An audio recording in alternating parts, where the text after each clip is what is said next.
Olá amigos, sejam bem-vindos a mais um vídeo do meu canal. Eu sou o Lucas Knaip e vamos falar sobre a Juventus, que venceu novamente, sétima vitória consecutiva e sétima partida seguida sem sofrer um gol sequer, né? Uma boa fase que vive o time de Allegri. E assim, esse era um jogo que podia ser um pouco perigoso por ser o retorno dessa longa pausa que teve do período da Copa do Mundo, né? E assim, enfrentando mesmo que fosse uma Cremonese, né? Tinha muitos desfalques, o Quadrado não ia jogar em um desfalque importantíssimo, né? Muitos jogadores importantes do banco. O Rabiot nessa temporada tá super bem, né? E a ausência dele, por incrível que pareça, é ruim para a Juventus, né? O Chiesa não começando como titular, Vlahovic não disponível para o jogo, então era uma Juventus que começava bem esburacada e teve suas dificuldades, mas com o passar da partida foi se ajustando, foi melhorando, criando boas chances de perigo. Eu acho a Juventus hoje um time que se acertou no esquema, né? Usa um 4-5-1, às vezes um 4-5-2.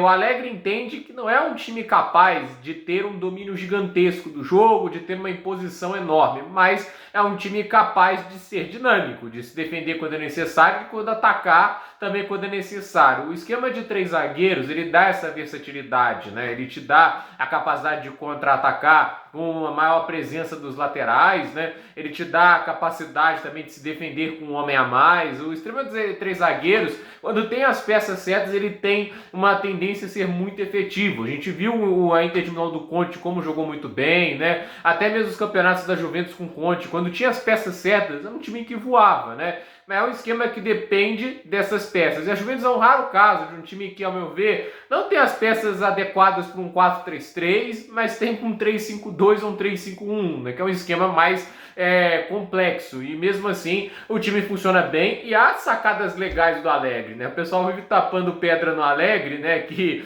poxa, um pentacampeão italiano, o cara é bom técnico, ele é muito bom. Mas, obviamente, não faz o trabalho dos sonhos dele, mas há sacadas inteligentes, né? Essa mudança para os três zagueiros foi muito inteligente, a formatação do meio-campo funcionou muito melhor. Ele colocando o Danilo de zagueiro foi um acerto interessante, ainda mais porque ele fica próximo do ala, então assim pode dar até uma ideia de esquema variável, uma liberdade para ele subir. Então essa é uma questão bem interessante, né? O Allegri soube escalar bem esse time.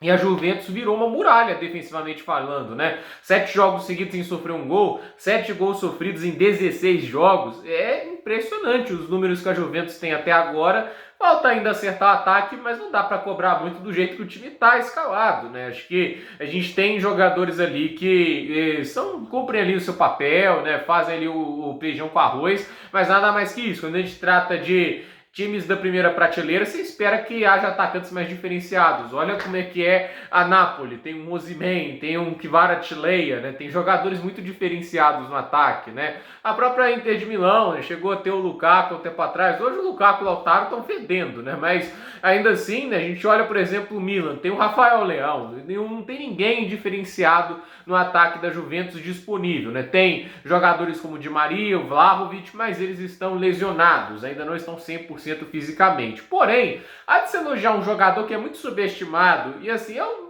não botei pouca fé na contratação, mas como tem dado impacto positivo na equipe, que é o Milik, né? Eu acho assim, o Dzeko, né, ele teve um impacto positivo na Inter de Milão. Eu acreditava que ele era um cara bem interessante para substituir o Lukaku, né? E muita gente tá falando que não era uma boa escolha. E assim, o Milik, ele era um cara que lembra até um pouco o Dzeko para a Inter de Milão, porque assim, ele não é o cara que vem para ser o protagonista, mas é um cara que pode ajudar em vários momentos. Ele é um cara que tem sua utilidade e principalmente é um cara que não tem medo de jogar, de assumir responsabilidade. Ele vai dar o melhor dele em campo, não importa o que aconteça, e hoje fez um belíssimo gol de falta, né? Um centroavante ali, você espera que o cara receba só a bola cara a cara para fazer um gol. Ele fez um gol de falta e assim, foi o gol que precisava entrar para superar uma atuação magnífica do goleiro da Cremonese. Então assim, Juventus consegue mais 3 pontos, já vai se consolidando cada vez mais no top 4 e ainda tem esperanças, né, de subir um pouco mais na tabela. Os rivais ali pelo título da Napoli, sem dúvida, devem ser Milan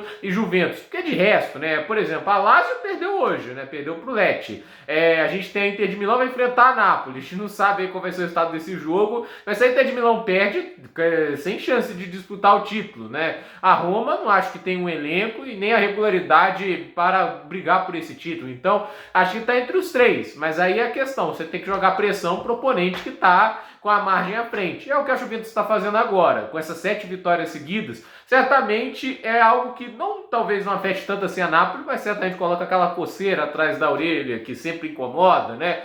Porque não dá tanto direito do adversário à frente errar. A Juventus vive boa fase. Eu acho que finalmente conseguiu se encontrar nessa temporada e finalmente o Allegri, né, parece ter conseguido se encontrar com esse elenco, mas há de se elogiar também que os reforços, né, as contratações, mesmo as mais básicas, deixaram a Juventus um time mais competitivo para este ano. Então, a ver o que vai acontecer. Acho que a Juventus não vai poder contratar mais ninguém também, né, porque a situação financeira do clube está bem complicada, está bem nebulosa, mas com o que tem em mãos, está fazendo um trabalho bem decente. Estou curioso para ver a Juventus também na Europa League, né? A Série A parece aí que do jeito que a banda tá tocando, eles devem terminar entre os 4 primeiros, que é importante para tentar salvar um pouco das finanças do clube. Então, gente, por esse vídeo é isso. Dúvida nos comentários, deixe seu like, se inscreva no canal, compartilhe esse vídeo e até o próximo vídeo.